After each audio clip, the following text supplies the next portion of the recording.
Welcome back, everyone, to another episode of Susan Lopresti Wellness, Mind, Body, and Soul, the podcast where we explore the highs, the lows, and everything in between when it comes to a woman's life, her health, and all aspects of navigating the midlife landscape. I'm your host, Susan Lopresti, and today I have a very special guest with me. Her name is Yugala Kishora Kishori. I hope I got that right. And Yugala has been on a spiritual journey for the past 10 years. She's an Akashic record teacher and a healer, an integrative health coach, ancient Eastern music therapist, mindfulness meditation teacher, and also a Kundalini yoga teacher. So without further ado, Yugala, welcome to my podcast. I'm so happy to have you here. Thank you very much, Susan, for your kind introduction. And I'm You're happy to meet everyone. Great, thank you. So, Yugala, let's start with Akashic Records, right? Tell my listeners what that's all about and what they can expect to learn from this episode in regards to Akashic Records. Yeah, so basically the Akashic Record is like the database of the universe. It's kind of like these days we're using Google to make any inquiries, like how to do this, how to do that, or maybe some people would use ChatGPT as well. Like, oh, could you please help me with this? What should I do in this relationship? I don't know what's gonna go on anymore. So things like that. And then the Akashic Record literally records all of our thoughts, intentions, and behaviors since the beginning of our journey on Earth. So it not only includes all of the things I just mentioned from the past, but also the present and the future. So whatever suggestion the Akashic Record gives you is the suggestion that's perfect for you at your level at the moment. So whenever I talk to my clients, they would feel like, oh, I feel like it's kind of like a mentor or like a brother or a friend talking to me. They feel like it's very friendly and the advice is like very insightful. And what the listeners could expect from this podcast is that, like, what is the Akashic Record? How to get access to the Akashic Record? And like, what could middle-aged women do with the Akashic Record once they learn more about it? Okay, so share why you got interested in this topic. What drew you to explore Akashic Records for yourself? Yeah, Susan, that's a very interesting question. And looking back, like I would never expected myself taking this path in the beginning. Literally, like I was taking a Kundalini yoga teacher training, and then my teacher, she's a very responsible person. I really appreciate her. She was like, you should do Akashic record session to see if taking this class will benefit you and then aligns with soul. Because if it's not for your highest good, wouldn't want to take your money because it's like a few $1,000s. I was like, okay, sure. I was like, I'll do Akashic record session with you. And then during the session, she said, okay, you could learn yoga. It's perfectly aligned. But she also gave me some information about my past relationship. Like I had some like energetic tie with my ex-boyfriend. I didn't even expect it was still there. But she was like, no, it's there. You need to like cut it off or else it's not good for you. It's not good for him. So this unexpected information was what really drew me to the Akasha record. I realized it not only gives me whatever answer I'm seeking, it also gives extra information that's very beneficial for my personal and spiritual growth. So, how do you access this information? Is it a gift that you have, or can anyone access this information? Yes, so basically anyone could access the information. It's kind of like as long as you read the user manual, but at the same time, we have to make sure that our body and our mind are prepared for it as well. So many people, like many of my students, I would ask them to like do some kind of fasting a little bit before class or do some like meditation, chanting, yoga, because you really need to have a lot of focus, concentration, and then be open-minded because opening Akasha record really requires a lot of energy that's going through from your crown chakra to your heart chakra. So you have to make sure those chakras are very open, and then you can receive all the information. You have trust and you don't have resistance, and you can actually execute whatever information the Akashic Record gives you. So anyone could access to it, but it does take a little bit of preparation. It's not like you can just learn it in one day. And each of us have our own issues and problems. So once we resolve that, it will be very easy for us to learn. So you have to get to the root cause of your problem. Yes. And Right. keep our channels open, keep our heart open, and then you can receive all the love and wisdom from the Akashic Record. So explain what a compendium of universal knowledge containing the past, the present, and the future of every soul. What does that mean? Yeah, so the word Akash is like from Sanskrit, and it means like ether or space. And it's the primary substance from which like everything is formed. And the ether is like everywhere. And because it's everywhere, it records all of our like thoughts, intentions, and actions. And literally the Akashic Record is taking all of our information at every moment. It's like, let's say right now I'm like, okay, I'm recording a podcast with Susan, and this thought immediately gets uploaded to the Akashic Record like database. So compendium is also another way of saying like a collection of records, and then like just having, some people would say like Akashic Record is a library, but it's not a analogy that everyone use, because it's not like a literal library. It's like a virtual library. It's not a library like you can walk in and you go to like shelf 10, you get the record of Susan or something. But it's a virtual library in which it's like a cloud database. So instead of a physical location, like you have to walk in. Yeah. Right, right. So where did this all originate from? What's the origin and the historical context of Akashic Records? Yeah, so the word comes from Sanskrit, but it's not like people from India invented it. It's just like there are many ways to access the Akashic Records since the ancient times. A lot of people would access it through like a meditation or dreams or like plant medicine, or even like right now when we teach class, we teach people about a prayer. You can use a prayer to access the Akashic Record. But like no one really owns the record. It's not like a country or religion owns the record. It belongs to everyone. It's like the universal knowledge database. Very interesting. So it originates from the Sanskrit word akasha, and that means ether or space, like you just said. Okay, so it kind of makes sense to me. So what are the practical applications of Akashic Records? Yes, so for practical application, it's like very broad. So we're using example of like middle-aged woman, right? What can they do Yeah. with Akashic Record? So everyone have a living space, right? So you can use Akashic Record to adjust your living space, kind of like a feng shui adjustment. Or let's say you have a dream at night and you don't know what it meant, and then you're very worried about it. You can do dream interpretation through Akashic Record. Or maybe you're having a difficult relationship with your teenage daughter or son, you can get relationship advice. Or if you're concerned about your health or your chakra, you can also check like, okay, which of my chakra is more blocked, and what exercise could I do to heal this chakra or make it more open.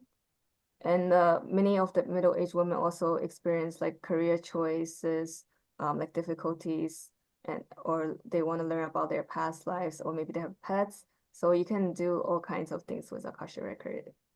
A lot of women in midlife, once their children are grown and out of the house, they realize that their spouse and them no longer have anything in common because they were raising children and now it's just the two of them. So I wonder if the Akashic Records would help a woman to figure out, like, should I stay in this relationship or should I move past it? And so I guess you could access any kind of information from it. Yes, Correct? definitely. And I really appreciate your point because you bring up a really good point. So relationships like the number one things people ask about when they come for Akashic Record session. And one of the things people really experience, just like you mentioned, they grow, but then sometimes they grow apart, which Yeah. also part of our journey here on Earth. So the Akashic Record could really help you see everything from a very neutral perspective. Because sometimes when something happens, we might take it personally.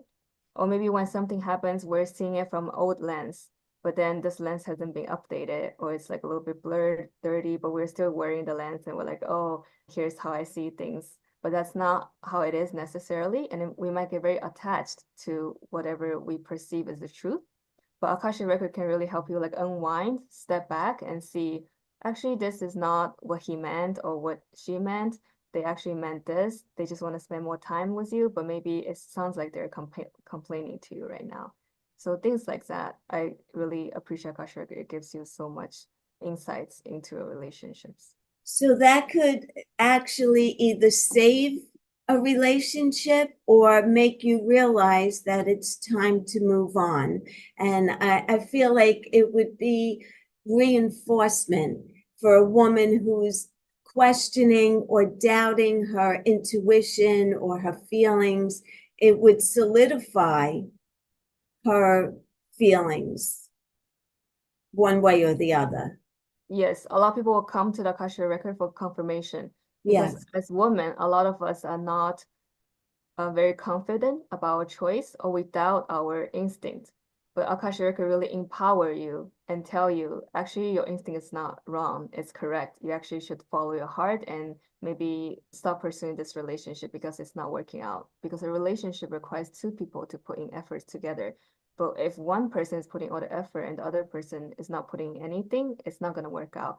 So sometimes Akashic Record will give the courage to leave a relationship, but sometimes it gives the courage to stay in a relationship. Let's say maybe in past life, this person did this to you, so this time they're doing it back to you, but you shouldn't be hurt or have hatred towards this person. You need to resolve the relationship as it is now. Once you learn a lesson, then you can move on to the next relationship. So it can be a broad range of different choices. Very interesting. Let me ask you, your clients, the majority of your clients, what's the gender, more or less, and the age group that you see? I would say majority of my clients, they're women, maybe like 80% women, 20% men. And then a lot of them are through like referrals. And in terms of age-wise, I think it would be maybe like from 20 years old to 50 years old, or maybe like 60 years old. But I think the majority is like from 25 to 45.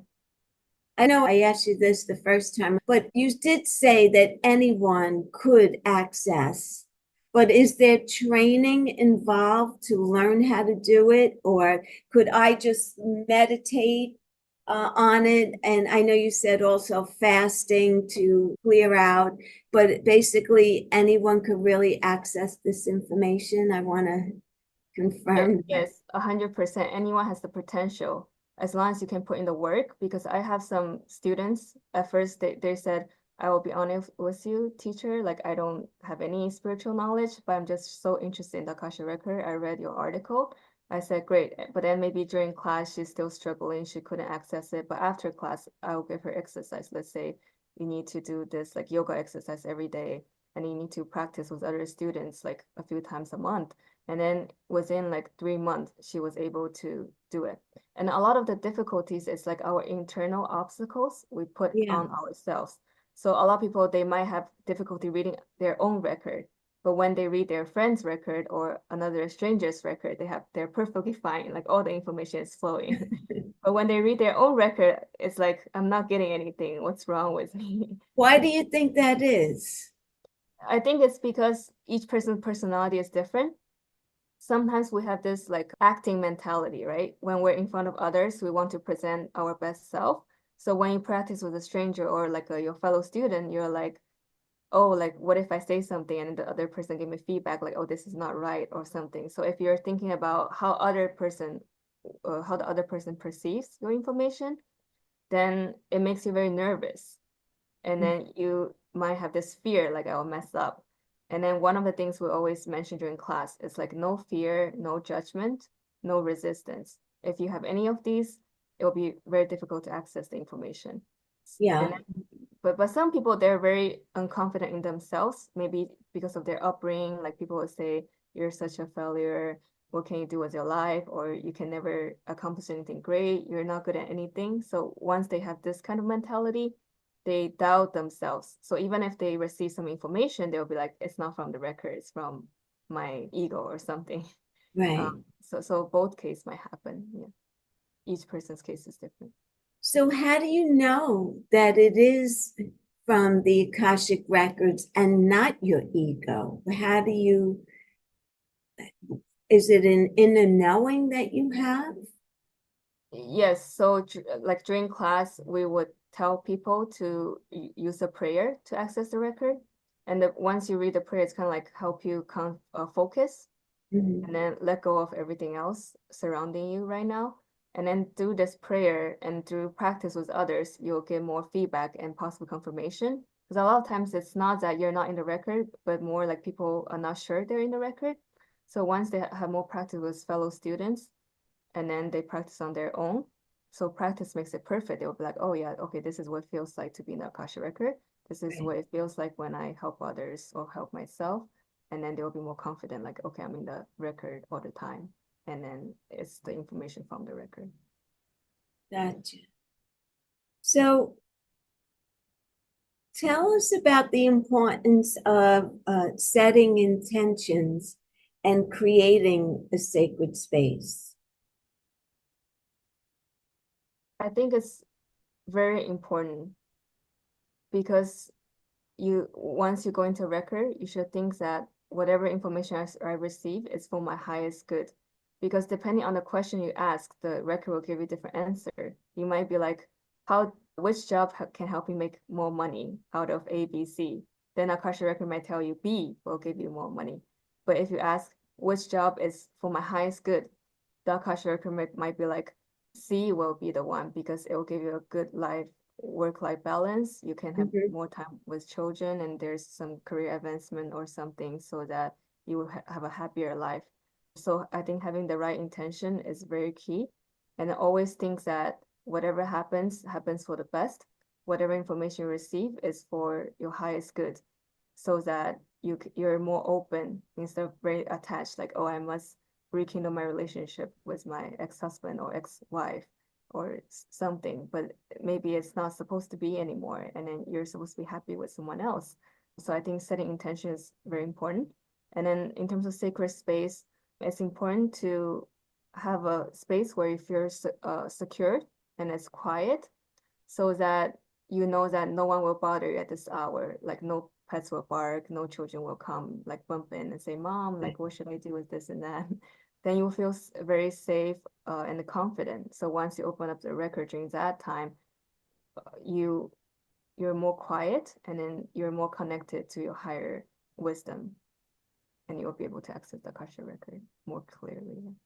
Do you personally teach more people how to access their own, or are you a facilitator of a client, or do you do both? Yeah, I actually do both. So usually as I accumulate more clients, maybe it becomes a little bit overwhelming, but then the universe would make everything work out on its own. They will ask me, they were like, oh, can you teach us how to access the record? For some of my clients. And then I'll be like, yeah, of course I could teach you guys. And then, so I would teach like a bunch of people, like 10 people, 12 people. And then once they learn about Akasha Record, they can access on their own. They don't need me to facilitate anymore. Then they kind of graduate from the class, but then there will always be new clients. So it's like both streams Right. happen. Yeah. So what do you see more of? More people that just want you to read for them, or more people that want to learn for themselves? I think I would, me personally, I would probably want to learn so that I didn't have to, a question comes up, I could get into my space and access the answer that I'm looking for instead of hiring someone to answer the questions for me. That's my thinking, but what do you think? Yeah, exactly. So I agree with you 100%. And that's why I started learning the Akasha record in the beginning, because I found someone in Asia to read it for my family members, and then it took like a few $1,000s after like a few sessions. I was like, I can do this myself. So I Wow. literally learned it myself. I would say that it really depends on the client. Some of them are very wealthy. They don't mind the money part. But Right. but for people who really want to learn, they don't want to learn about like saving money, but more about for their own spiritual and health and like all different aspects of life for their well-being, and they learn. And like you said, once they learn on their own, there will be no time zone issue anymore. It's like anytime they want to access 24/7, they can just open their record and be like, what should I do in this case? Yeah, I think that's great because I know, like even if you are looking to change careers, let's say you're in a career and you're just not happy, you know that it doesn't resonate with who you are, but you're unsure. What's my option? What's the best thing for me to do? What is really my true calling?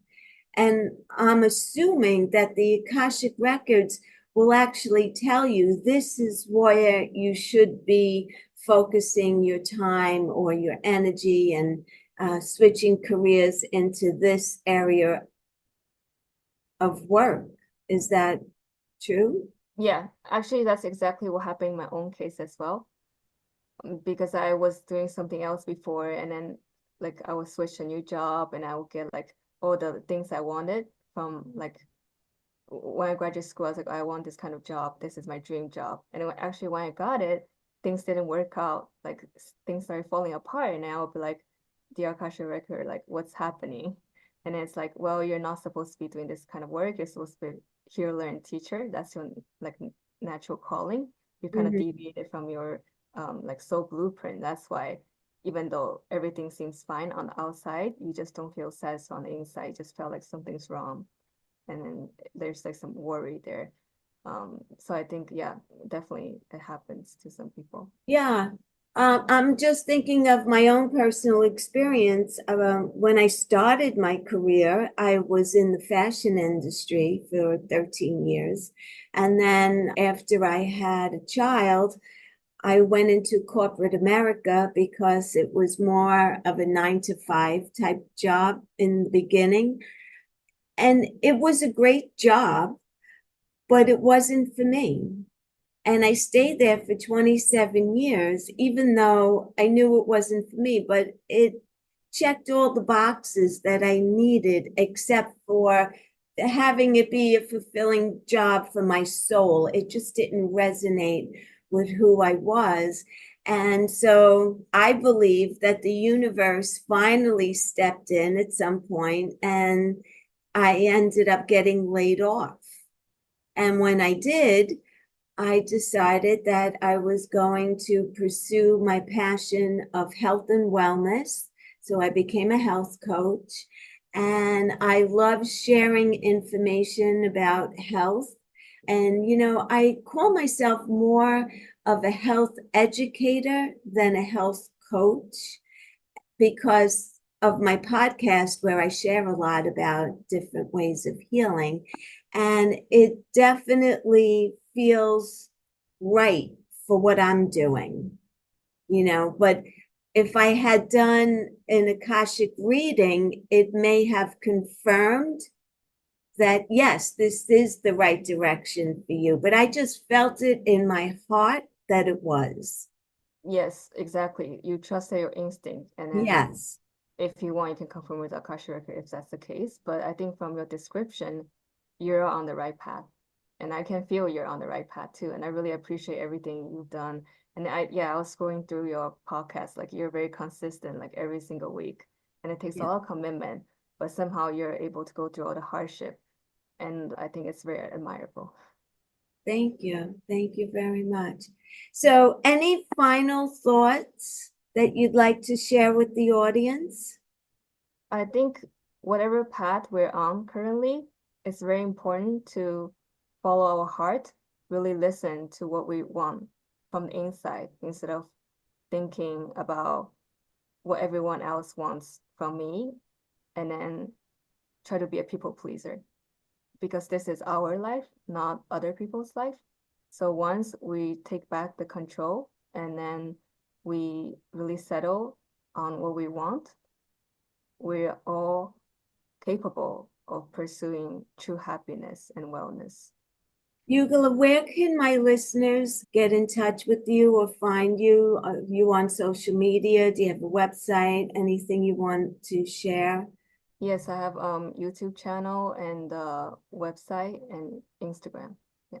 So if anyone's interested, they can. Okay, so for my listeners, I will put all of Yugala's information in the show notes, and then you could reach her by email or social media or follow her on YouTube. So thank you very much for joining today. I appreciate you very, very much. And I wish you the best in your endeavors, and come visit us again. Right. Thank you very much, Susan, for the invitation, and look forward to hearing everyone's feedback. Best of Very luck. nice. Thank you. Thank you all for listening. I appreciate each and every one of you. I wanted to let you know that starting January 2nd, I'm doing my signature program. It's called 30 Days Heal to Rejuvenate. And every day for 30 days, I will be coming on to Zoom with all of you to share health and wellness tips. We will meditate, you will receive Reiki healing energy, and each day you'll learn a new way to revitalize your health and your well-being so you can continue to live a long, happy, and very healthy life. So if this sounds like something that you would like to pursue, go to the link in the show notes where I will have all of the information, and you can decide if this program is something that you would enjoy doing. Until the next time, thank you so much again for joining. I appreciate each and every one of you. And until the next time, be well, stay happy, and bye for now. Take good care, everyone.